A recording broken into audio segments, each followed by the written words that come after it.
J'ai un peu bousculé les intervenants et je m'en excuse, mais c'était pour qu'on ait une séance de questions-réponses, donc il nous reste du temps pour ça. Donc je vais proposer de prendre une série de réactions, commentaires, questions brèves, s'il vous plaît, pour que soit les intervenants directement des études de cas répondent, soit si Christophe et Patrick, vous pouvez venir pour des réponses plus transversales. Du coup, vous deux seulement, parce qu'on ne pourra pas mettre plus de chaises pour tout le monde. Donc là-bas, il y avait des bras levés déjà depuis tout à l'heure, donc merci beaucoup. Il y a Monsieur Baudou, je crois, et Chloé. Bonjour à tous. Mon nom c'est Bamba Mamadou. Donc je suis stagiaire sur CA17 International. Pour ceux qui ne connaissent pas, CA17, c'est une entreprise d'ingénieurs conseils donc qui œuvre dans la mise en place des projets de développement dans les pays en développement. Donc des projets de développement agricole, tels que par exemple des projets de développement du conseil agricole par exemple. Voilà. Donc j'ai deux questions en fait. J'ai une question qui est dédiée aux deux premiers intervenants. Donc ça concerne les nouvelles technologies de l'information et de la communication. Voilà. Donc j'aimerais savoir, il est dit dans le document que les NTIC et les TIC peuvent permettre de réduire le coût du conseil agricole. Donc, je ne sais pas, est-ce que au niveau de cette étude-là, il y a eu des réflexions sur le comment comment on dit, des moyens, du rôle des NTIC et des TIC pour la réduction du coût du conseil agricole. Voilà. Et la seconde question destinée à c'est Christophe, celui qui a fait la présentation sur le cas du Madagascar. Ouais, Joseph. Okay. Oui, allez-y. Désolé. Donc, du coup, j'aimerais savoir, est-ce que concernant les parcelles de démonstration, est-ce qu'il y a des cas sur des cultures pérennes, c'est-à-dire des cultures qui vont au-delà de 1 an? Donc, merci. Merci beaucoup. Monsieur Baudou.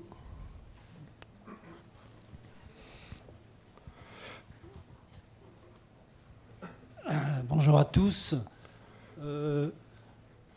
Moi, je voudrais dire globalement que toutes les présentations qui ont été faites pointent des évolutions sur un certain nombre de questions anciennes. Et c'est très bien. Je veux dire, sur le fait, faut-il un technicien pour telle quantité d'agriculteurs plutôt que tel autre, dans le cas qui a été présenté sur Madagascar. Je veux dire, tout ça, c'est très bien qu'on raisonne là-dessus. Mais, dans le fond, il y a deux questions qui me préoccupent. C'est vrai qu'on parle de conseil agricole, mais je me demande aujourd'hui s'il ne faudrait pas élargir ce champ de la réflexion. Et j'avais cru percevoir dans l'introduction qui avait été faite par Christophe d'entrée de jeu cet après-midi qu'on allait mettre l'accent sur toute une quantité d'opérateurs autres, complémentaires, dans la deuxième ou troisième galaxie. Ce qui renvoyait sans doute à des réflexions sur des opérations non pas uniquement de production agricole, mais qui concernent très souvent des activités d'organisation, par exemple de la commercialisation au niveau d'une filière, etc., etc. Donc je suis un peu frustré d'avoir entendu dans ces présentations des choses qui demeurent, mais peut-être que c'était la commande, peut-être que c'était la demande, j'en sais rien. Mais personnellement, je trouve qu'il faudrait aller beaucoup plus loin et s'intéresser davantage parfois à des actions de développement local, rural, etc. Ça, c'est la première question que je me pose. Une deuxième, très vite, c'est qu'il a été mis beaucoup aussi l'accent dans la présentation initiale sur les paysans, relais, animateurs, peu importe les mots. Il y a des histoires très anciennes là-dessus, mais je n'ai rien vu qui nous fasse des propositions un peu structurées là-dessus, au-delà de s'appuyer uniquement de ce type de public et avec la question fondamentale du rôle des OP ou de certaines formes d'organisation que la coopération française n'a jamais appuyées. Quand je pense à l'histoire des mouvements d'éducation populaire dans le rôle du développement agricole en France, et je vois l'ami Valentin là-bas, ça doit lui dire des choses. Bon, rien de tout ça, quoi. J'en suis navré. Merci. Je pense que Valentin, qui sera le grand témoin final de cette séance, aura des choses à dire, effectivement. Mais Chloé avait demandé la parole. On est encore dans la partie débat et Ima après. Oula, il y a plein de bras qui se lèvent. Donc on va essayer de respecter le tour et donc passer la parole, le micro à Chloé. Ici, pardon. Excusez-moi. Non, je pense que pour l'enregistrement, il vaut mieux le micro. Merci. Moi, j'ai une question pour l'AFDI, parce qu'il y a OP et OP. Moi, je le vois bien dans mon travail au Burkina. Il y a des OP historiques avec beaucoup de moyens, comme l'Union des producteurs de coton, avec un soutien étatique, et des petites OP qui ont beaucoup moins de moyens, beaucoup moins de ressources humaines. Et du coup, moi, je me demandais, comment est-ce que vous choisissez les organisations de producteurs avec lesquelles vous travaillez ? Est-ce que vous avez déjà eu des problèmes dus à leur manque de ressources ou de compétences ? Est-ce qu'il y en a même certaines avec qui vous avez cessé de travailler pour ces raisons? Voilà. Merci Chloé. Donc il y avait Ima là-bas tout au fond. Donc je profite, effectivement c'est important de parler dans le micro parce que c'est en parallèle, donc la séance est filmée. Si par hasard ou pas par hasard, quelqu'un ne souhaitait pas apparaître sur les parties qui seraient mises en ligne en restitution de cette réunion, c'est très important de vous signaler auprès de Christophe Jacquemin pour pouvoir prendre vos coordonnées par rapport à cette mise en ligne. Merci, excuse-moi Ima. Merci. Non, c'est une question par rapport, j'ai vu qu'il y avait des cas du Burkina et on connaît tous la situation au Burkina qui se dégrade avec l'insécurité. Et aussi, j'étais, disons, un peu déçue parce que je me disais peut-être une des alternatives, c'était les réseaux téléphoniques, Internet et autres. Mais on voit que c'est cher.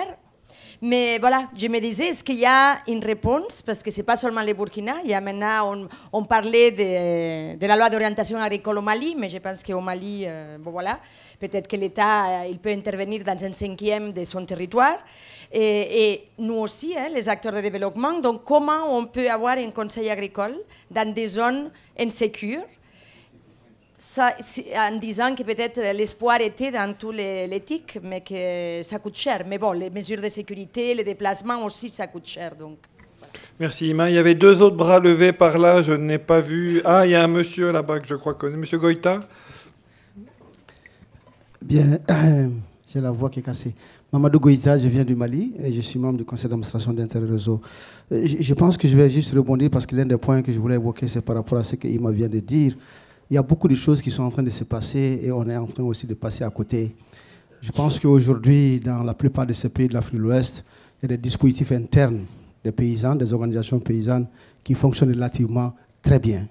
Et l'avantage, c'est qu'on oublie qu'on n'est plus dans les années 70.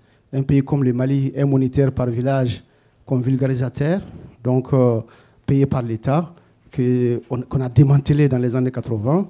On n'est plus dans ces dispositifs. Aujourd'hui, les paysans ont beaucoup appris techniquement sur les itinéraires.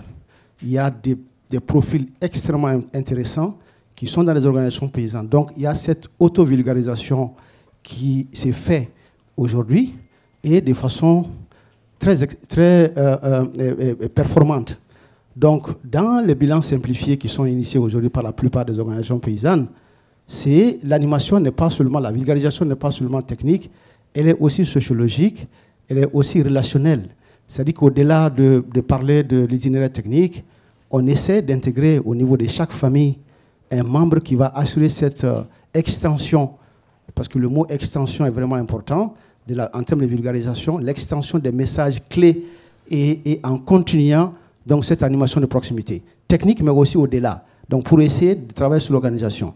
Alors, quand on prend les méthodes, les techniques aujourd'hui qui sont liées à la téléphonie mobile, c'est la question de la perspective qui pose problème.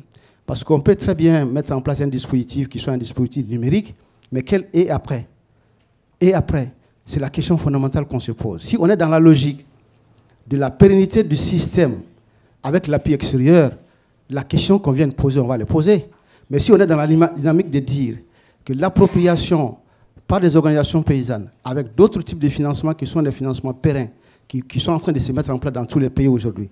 Et une structure comme la CNOP au niveau du Mali a une reconnaissance d'utilité publique par l'État malien qui lui donne des prérogatives pour assurer un certain nombre de fonctionnements d'appui à partir du budget national. Donc il doit s'inscrire dans cette logique-là.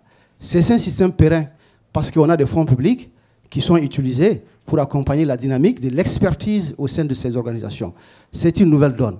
On a le modèle ASPRODEP, on n'a pas insisté pour le cas du Sénégal, on a parlé beaucoup de choses. Le modèle ASPRODEP, c'est parti d'un projet financé par la Banque mondiale pour construire un dispositif d'accompagnement des organisations paysannes, par des paysans eux-mêmes, par des accompagnateurs de présents et qui sont pris en charge par différents types de sources d'appui. Donc là aussi, on a ce modèle-là qu'on doit insister. Donc on n'est plus dans la logique aujourd'hui pour dire au Mali, les 12 423 villages vont être accompagnés par des vulgarisateurs, mais dans la logique que les organisations paysannes, même dans l'insécurité aujourd'hui, continuent à assurer cette fonction de vulgarisation et qu'il faut créer les conditions pour que les poules de formateurs, les relais, ce qu'on appelle des relais souvent, ou qu'on appelle aussi des relais, comment dirais, des parajuristes ou d'autres choses, parce que dans tous les domaines aujourd'hui, vous avez ces vulgarisateurs-là, c'est de les mettre de l'argent pour qu'ils puissent compléter le niveau de hiérarchie de la formation.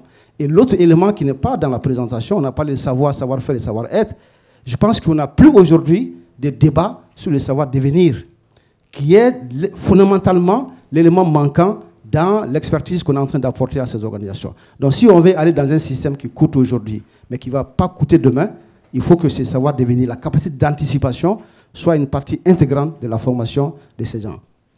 Merci Mamadou. Il y avait une autre personne là. Juste pour rappeler que parfois cette présence sur le terrain des représentants des organisations paysannes a des bilans humains lourds, et on l'a vu tout récemment avec les collègues de la OPP qui sont tombés dans une embuscade il y a quelques jours. Pardon. Bonjour, alors je suis étudiant, pas forcément en rapport avec le domaine, mais je suis juste venu par curiosité. Donc je m'excuse d'avance si ma question n'est pas forcément pertinente. Je voulais juste poser une question en rapport avec le contexte peut-être de concurrence qui vient de certaines multinationales. Et est-ce que le Conseil peut prendre en compte la difficulté des producteurs d'être compétitifs face à un marché qui est de plus en plus difficile à cause de cette compétition? Merci beaucoup. On avait commencé par les politiques agricoles, on va terminer par les politiques agricoles. Non, il y avait, je crois, Guy, oui, peut-être, et une personne au fond, et puis Guy après, et on repassera la parole aux différentes personnes qui ont été... Merci de me donner la parole. Je voudrais relayer ici deux catégories de besoins. Celui d'abord d'un ensemble de jeunes qui se sont constitués au Cameroun dans la région des ECA, comme l'association des amis des ECA, c'est une zone essentiellement rurale. Voilà des jeunes qui depuis 2015 sont mobilisés, mais leur problème et les réunions de développement local que nous faisons, ce qui remonte, c'est toujours, nous avons besoin de solutions pour la culture du palmier à huile, qui est ce qui est majoritairement leur activité, ou alors l'élevage. Mais dans un cas comme dans l'autre, on a souvent le sentiment que quand il y a des formations, quand il y a des aides, quand il y a des appuis de toutes sortes, cela va s'arrêter dans les capitales ou pour les grosses organisations. Et ces jeunes qui ont fait le choix de rentrer dans les zones rurales, ce sont des jeunes qui ont fait des formations, souvent des formations dans l'agronomie, l'agriculture, ou alors dans d'autres disciplines, qui ont fait le choix de la ruralité, se retrouvent isolés parce que ces aides ou ces formations, rien n'arrive à eux, d'une part. D'autre part, j'aimerais quand même porter à la connaissance de tous l'association des petites acheteuses-revendeuses que l'on désigne au Cameroun comme étant les Bayam Selam.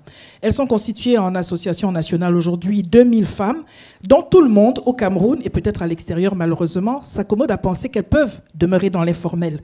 Elles se lèvent tôt, vont acheter des vivres là où elles peuvent pour aller les vendre dans des zones urbaines, à d'autres camions, à dos d'âne ou quoi que ce soit. Mais comment faire pour que la formation arrive à ces femmes-là, puisqu'elles sont donc constituées en association et qu'elles ont besoin de sortir de l'informel, puisque aucun agriculteur n'a vocation à demeurer dans l'informel.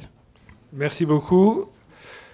Madame, vous n'êtes pas présentée, mais Louis, vas-y, et après le Guy Fort, bonjour, avant de repasser aux collègues la parole. Louis Potrisac du GRET.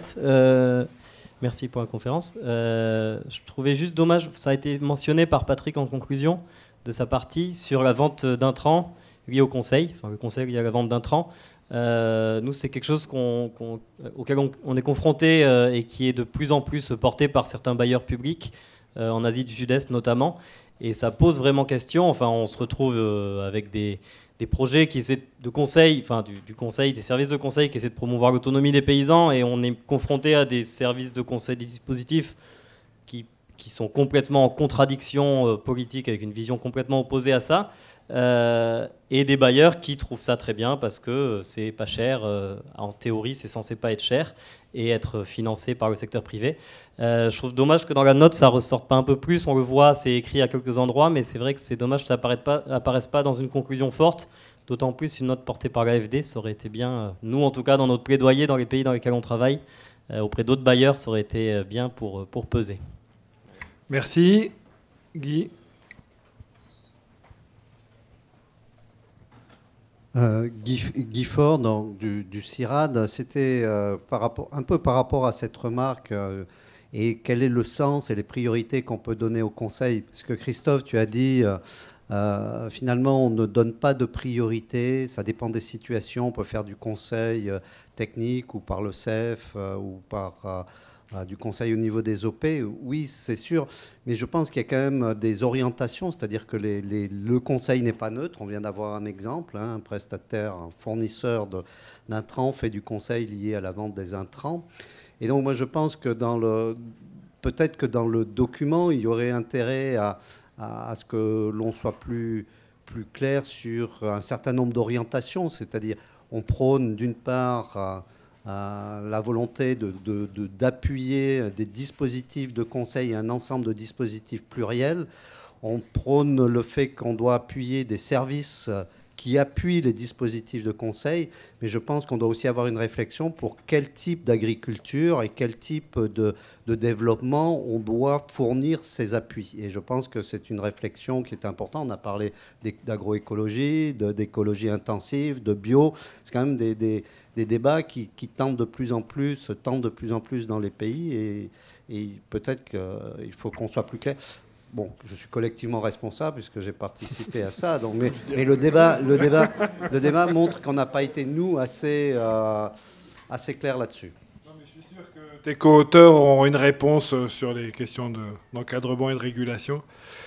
Je crois que... Alors, il y avait encore une dernière, peut-être, prise de parole.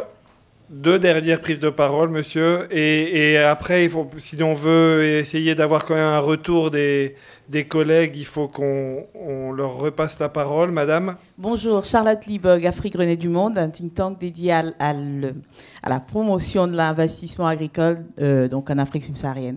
Je voudrais rebondir sur les propos de monsieur et aussi du jeune homme quant à l'urgence même et à la nécessité de réorienter donc le Conseil agricole en Afrique subsaharienne face aux réalités qui sont les nôtres aujourd'hui. On est quand même face à 30 ans de politique agricole inadaptée et inefficace en Afrique. Nous le savons tous, aussi bien en Afrique qu'en Occident. Mais concrètement, qu'est-ce qu'on fait ? Pour l'instant, on ne voit pas les choses bouger. Pour l'instant, on n'a toujours malheureusement pas de politique agricole adaptée. On n'a pas de réelle volonté politique, que ce soit au sud qu'ici. On a un ministre de l'Agriculture qui nous a rappelé il y a 2 semaines à la FAO qu'au niveau de nos États, au niveau des États africains, on était toujours face à cette réalité accablante qui est celle d'un financement, décidé un financement de 10% il y a plus de 10 ans à Maputo, et malheureusement une absence complète donc, de financement encore aujourd'hui. Alors, moi, de ce que j'ai pu comprendre, c'est vrai que je suis arrivée en retard, apparemment c'est un conseil qui est plutôt orienté au pays. Mais malheureusement aujourd'hui, il faut savoir, il faut peut-être rappeler en tout cas l'urgence qui est la nôtre. On a une Afrique qui reste le continent par excellence pour justement l'agriculture, aussi bien pour le continent que pour le reste du monde, parce qu'on a quand même cette équation qui est celle de la donne alimentaire mondiale. Comment on fait pour nourrir 9 milliards d'individus à l'horizon 2050? Donc ça veut dire que l'Afrique est une solution. Alors concrètement, j'ai bien peur que ce qu'on fait de manière globale puisse continuer de rester sans effet. Pourquoi? Parce que ce conseil-là, en tout cas à mon sens, devrait évoluer vers un réel plaidoyer. Un plaidoyer auprès des dirigeants, pas seulement d'Afrique, mais d'ici également, pour leur rappeler qu'il n'est pas normal que sur un marché aussi sensible que celui de l'agroalimentaire, on ait justement des produits émanant de la paysannerie qui se retrouvent donc en concurrence, donc, comme le disait le monsieur, avec des produits émanant de l'extérieur, largement subventionnés. Ça veut dire quoi concrètement? Ça veut dire qu'on pourra toujours avoir des politiques relatives au conseil agricole de manière efficace, mais malheureusement, on n'aura jamais un véritable décollage de l'agriculture africaine. Il faudrait le prendre en compte et nous sommes tous responsables ici, on n'a pas le choix, il faut y aller. Désolé, c'est un sujet assez pertinent. Mais... On revient sur la question des politiques. Monsieur, vous aviez demandé... la parole, monsieur, voilà, le micro arrive. Non, il faut le micro, sinon ça va pas marcher. Pierre Moyon, association Agir ABCD. Eh ben, je dirais que je ne dirai rien parce que notre ami vient de me couper l'herbe sous le pied. Voilà, donc quand on commence à trianguler, à répéter les questions, ça veut dire qu'on a fait le tour de beaucoup de sujets. Et donc, alors je crois qu'il y avait des questions qui avaient été spécifiquement adressées, notamment à Joseph pour le cas de Fert, et puis à Luc pour le cas de Avdi. Et après, peut-être de manière plus transversale, les collègues compléteront. Ok, donc pour répondre à la question des parcelles de démonstration, c'est essentiellement sur des productions vivrières, hein, sur 2 saisons.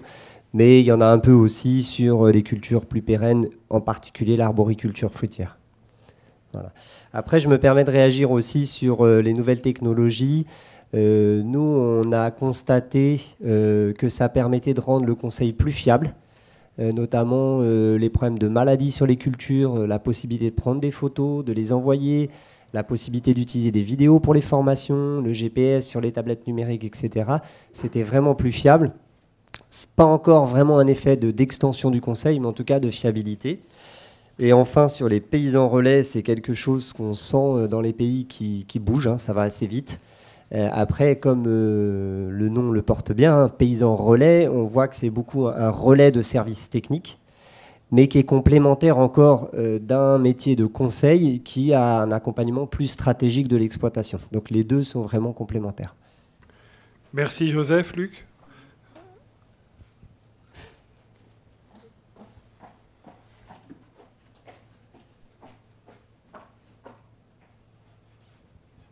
Merci. Alors pour répondre à la question sur l'AFDI, les OP, comment on choisit les OP?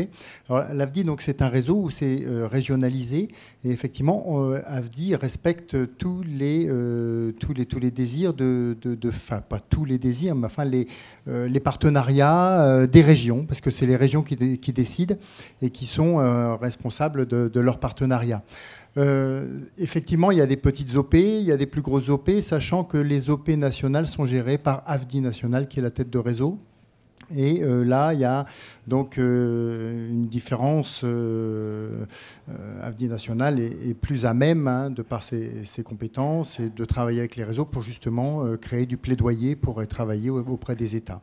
Voilà pour ce qui est de... Alors effectivement, on arrête aussi des partenariats quand on a fait le tour, quand les objectifs sont atteints. Effectivement, il y a des partenariats qui s'arrêtent. Je voudrais rebondir un peu aussi sur les questions de la ruralité et de l'extension, du redimensionnement du conseil. On travaille aussi avec un partenariat, la FPFD en Guinée.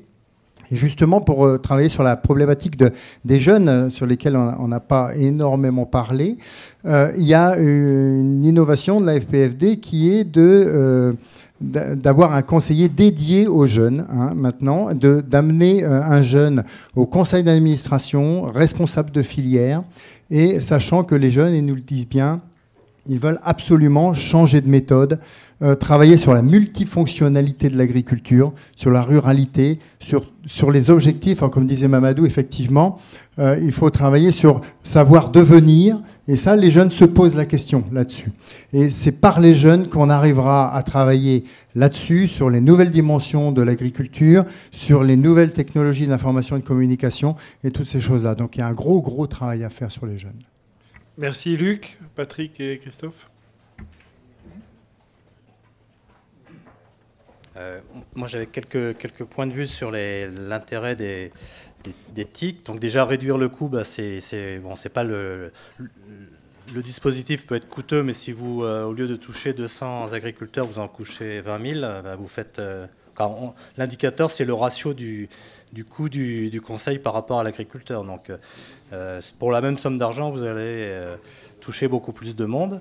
Et par rapport à cet intérêt dans des zones de plus en plus insécures, comme au Mali, au Burkina, je pense que ce qu'a un peu exposé Chloé, je pense qu'il peut y avoir des choses simples qui passent par des téléphones anciens, pas par des smartphones, mais je pense que c'est aussi intéressant d'avoir des relais, c'est-à-dire via un smartphone. Alors tout le monde n'aura pas un smartphone, mais un technicien d'OP dans une situation un peu compliquée au Burkina, au Mali et au Nord peut très bien capter de l'information, peut échanger avec vous, avec nous, et aussi valoriser des outils numériques, pas des outils numériques, mais ce qu'on appelle les MOOC, le e-learning. Là, actuellement, au CIRAD, on a travaillé à la mise en place de cours sur le conseil agricole en e-learning. Donc, pour l'instant, on n'a pas encore diffusé, on n'a pas encore créé le dispositif pour diffuser ces modules, mais après, les modules pourront être utilisés par n'importe qui, ils seront en accès libre et au fin fond du Mali, dans des zones où, effectivement, c'est difficile, même peut-être pour un cadre national d'aller, un technicien, parce qu'il y a quand même encore du monde, hein, même si les situations c'est difficile, il y a encore des gens qui travaillent et qui travaillent tous les jours. Grâce tant qu'il y aura du réseau, je dirais, tant qu'il y aura accès à Internet pour un certain nombre de techniciens, on pourra continuer à travailler via le net, comme ça. Après, sur les politiques agricoles, je suis d'accord sur ce que disait Guy, le collègue du GRET. Effectivement, nous, on réfléchit par rapport à des priorités et des dispositifs qui doivent être connectés à des choix de politique. Donc, avec toute cette... Effectivement, si on fait un choix... nous, on peut faire un choix à Paris, que ce soit à l'AFD ou ailleurs, au CIRAD ou au GRET, sur une promotion de l'agroécologie, mais ce n'est pas nous qui faisons les politiques dans ces pays. Donc, on peut faire on peut avoir des priorités, travailler plus avec des partenaires ou des OP qui portent les mêmes valeurs. Mais quand le gouvernement du Cameroun nous dit qu'il faut travailler pour les agriculteurs de seconde génération, c'est-à-dire des gens qui ont plus de capital, qui ne vont pas avoir peur de mettre des pesticides sans se poser de problème, bah oui, ce n'est pas nos mêmes valeurs et ça devient compliqué, quoi. Donc, effectivement, on peut essayer d'orienter les politiques, mais ce n'est pas nous qui les ferons, qu'on peut contribuer à les orienter. Voilà, je vais essayer d'aller très très vite. Sur les nouvelles technologies de l'information, en fait, moi, je vois beaucoup plus d'opportunités pour les TIC auprès des conseillers qu'auprès des producteurs, en fait. Au Niger, on a à peu près 10 000 conseillers, si on fait la somme superviseurs, conseillers, animateurs endogènes, paysans relais, qui ont besoin de backstopping constant, qui ont besoin de ressources, qui ont besoin de... Et on n'a aucun moyen de toucher 10 000 personnes comme ça. En revanche, les TIC peuvent permettre de les toucher. Et là, on a des gens donc, qui ont des connexions Internet, tout ça. Donc finalement, je vois beaucoup plus d'opportunités pour les conseillers que pour les producteurs. Un point important qui a été traité une question qui a été traitée qui est revenue à plusieurs reprises sur les OP. Alors en fait, on n'a pas recommandé que du conseil pour les OP. Il y a bien un conseil exploitation familiale, OP et innovation collective. Oui, il y a bien une diversité d'OP. On a peut-être un focus plus marqué Afrique de l'Ouest. En Afrique de l'Ouest, on a au moins 5, 6, 7 pays où on a des OP qui ont développé des dispositifs de conseil depuis 25 ans. Une génération. Et d'expériences qui sont connues de l'AFD, les centres de prestation de services à l'Office du Niger, 1994. Centre de gestion ruraux au Mali, 1992. Donc, une génération... Il y a forcément une expertise, une capitalisation énorme dans ces dispositifs qu'il faut valoriser, même si aussi on a aussi des OP toutes petites ou qui n'ont pas de dispositif. Et peut-être sur les questions la question ou le commentaire de Guy sur les dispositifs pluriels, la question sur les politiques commerciales, tout ça, en fait, j'aurais envie de faire une réponse commune pour ces deux, c'est la gouvernance. En fait, quand on a rédigé le document, on s'est demandé, c'est quoi le premier enjeu? Est-ce que c'est le financement ou est-ce que c'est la gouvernance des dispositifs de conseil ou des systèmes? Et on a fait le choix de se dire, non, le premier enjeu, c'est la gouvernance. Et à partir du moment où on travaille à une gouvernance partagée, État, profession agricole, secteur privé, on répond on a plus de chances de mieux répondre à ces enjeux de politique commerciale, tout ça. Et bon, je vais m'arrêter là puisqu'on a...